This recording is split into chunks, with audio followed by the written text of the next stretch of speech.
Penentuan kadar protein secara lauri. Tujuan praktikum mahasiswa mampu melakukan proses evaluasi diri terhadap kelompok kerja yang berada di bawah tanggung jawabnya dan mampu mengelola pembelajaran secara mandiri. Assalamualaikum warahmatullahi wabarakatuh. Perkenalkan, kami dari kelompok 6 kelas Indralaya, Prodi Pendidikan Kimia Angkatan 2019. Sebelumnya perkenalkan, nama saya Arvina Julira dan teman saya.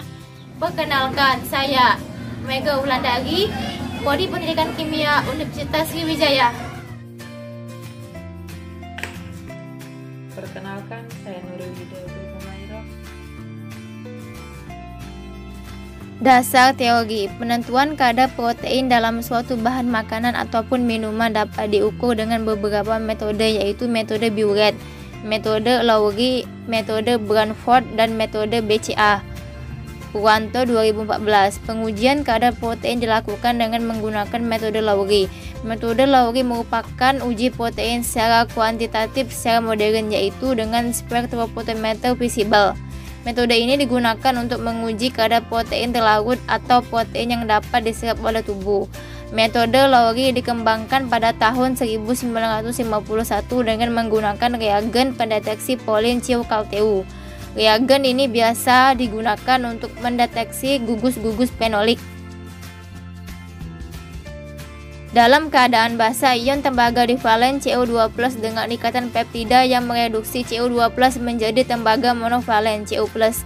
Dalam analisa protein, reagen Pauling Chiou-Calteu dapat mendeteksi residu oksidasi di mana gugus fenolik tirosin akan mereduksi fosfotungstat dan fosmolibdat yang terdapat pada reagen tersebut menjadi tungsten dan molibden yang berwarna biru. Hasil reduksi ini dapat dianalisa lebih lanjut dengan melihat puncak absorpsi yang lebar pada daerah panjang gelombang sinar tampak 600 sampai 800 nm. Keuntungan metode Lowry adalah lebih sensitif 100 kali daripada metode Biuret sehingga memerlukan sampel protein yang lebih sedikit. Alat tabung reaksi, rak tabung reaksi, pipet tetes, gelas ukur, gelas beker, spektrofotometer UV-Vis, dan kupet. Bahan: tembaga sulfat, natrium hidroksida, natrium karbonat, natrium kalium tartarat, bopin serum albumin, reagen Pauling Chiou-Calteu, dan Aquades. Pembuatan larutan A.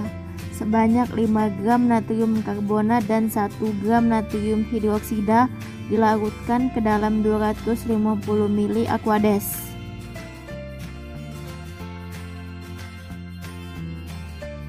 Pembuatan larutan B. Untuk menghasilkan 0,5% tembaga sulfat dibuat dengan melarutkan dengan 1 gram tembaga sulfat ke dalam 200 ml Aquades. Untuk membuat 1% natrium kalium tartarat dengan melarutkan dengan 2 gram natrium kalium tartarat ke dalam 200 ml Aquades. Larutan B dibuat dengan mencampurkan 0,5% tembaga sulfat dan 1% natrium kalium tartarat dengan perbandingan 1:1.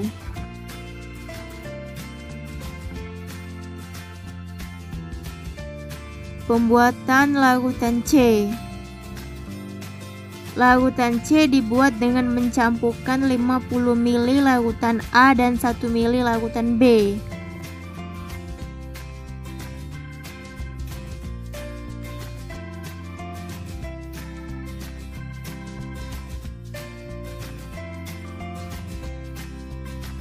Pembuatan reagen Pauling Chiou-Calteu. Reagen Pauling Chiou-Calteu 1N dihancurkan terlebih dahulu sebelum digunakan, yaitu dengan menambahkan 5 ml Aquades ke dalam 5 ml reagen Pauling Chiou-Calteu.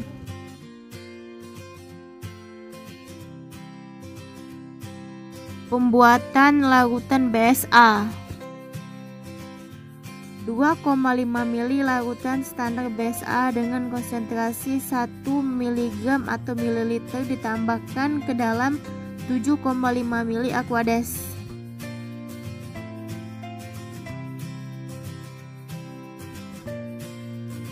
Prosedur percobaan tabung 1. Pada tabung 1 masukkan larutan BSA 0 ml, Aquades 1 ml, larutan C 5 ml, dan larutan reagen Polin Ciucalteu 0,5 ml.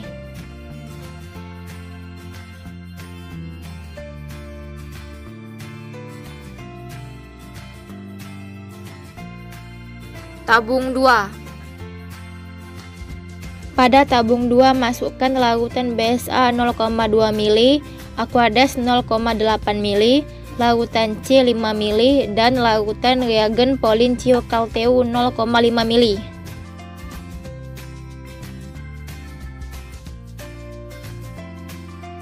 Tabung 3. Pada tabung 3 masukkan larutan BSA 0,4 ml, Aquades 0,6 ml, larutan C 5 ml, dan larutan reagen Polin Ciucalteu 0,5 ml.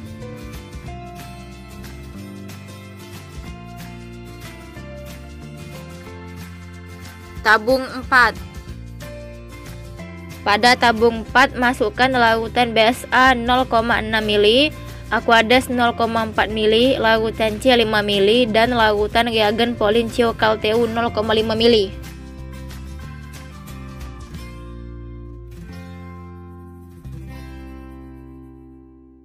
Tabung 5.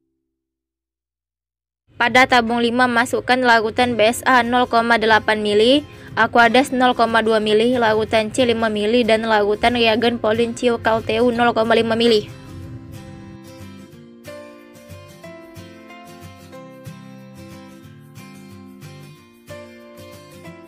Tabung 6.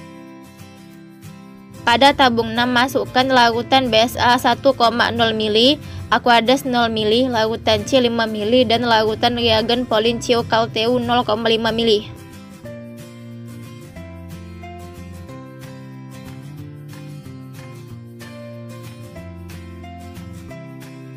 Setiap tabung reaksi didiamkan pada suhu kamar selama 30 menit.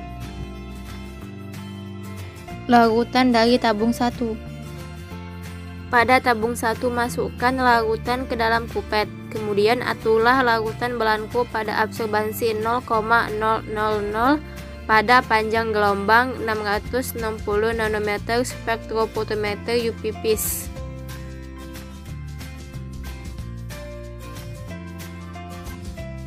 Larutan dari tabung 2. Pada tabung 2 masukkan larutan ke dalam kupet, kemudian aturlah absorbansi pada 660 nanometer spektrofotometer UV-Vis.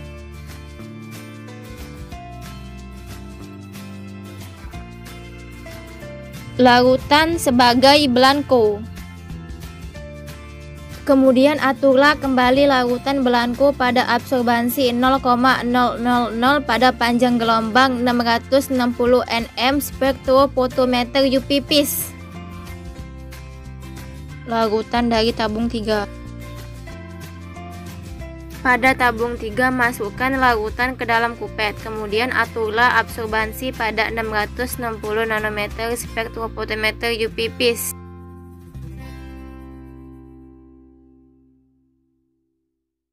Larutan sebagai belangko. Kemudian aturlah kembali larutan belangko pada absorbansi 0,000 pada panjang gelombang 660 nm spektrofotometer UV-Vis.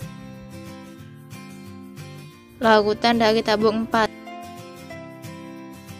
Pada tabung 4 masukkan larutan ke dalam kupet, kemudian aturlah absorbansi pada 660 nanometer spektrofotometer UV-Vis.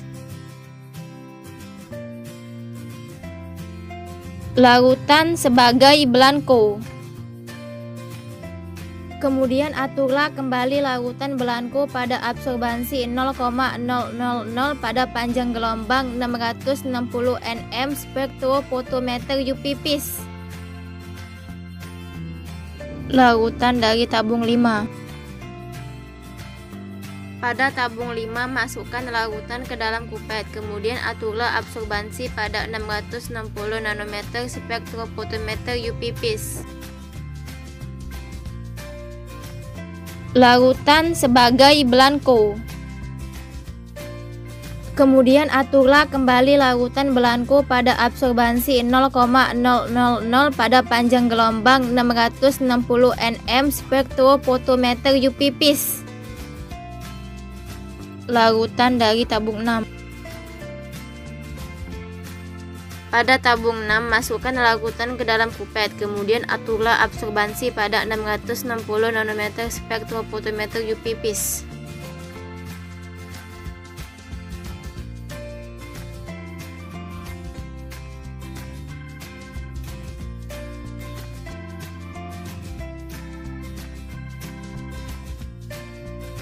Tabel pengamatan. Ini adalah tabel dari ukurlah absorban pada panjang gelombang 660 nanometer. Berikut ini merupakan perhitungan konsentrasi larutan BSA. Berikut ini merupakan perhitungan intercept, slope, dan persamaan garis lurus.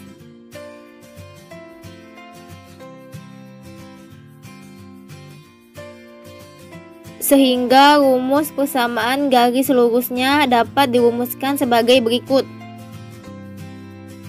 Berikut ini merupakan perhitungan konsentrasi sampel protein B.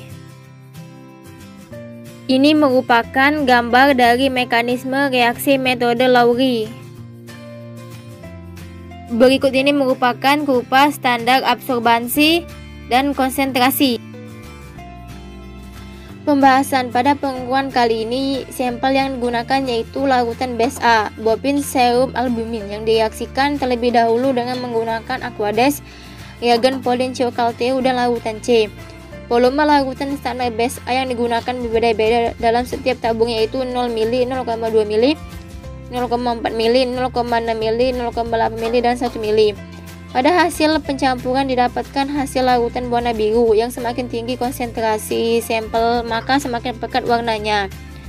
Dari percobaan yang dilakukan didapatkan absorbansi larutan BSA dari setiap tabung atau sampel yaitu 0,000, 0,090, 0,198, 0,315, 0,394, dan 0,475.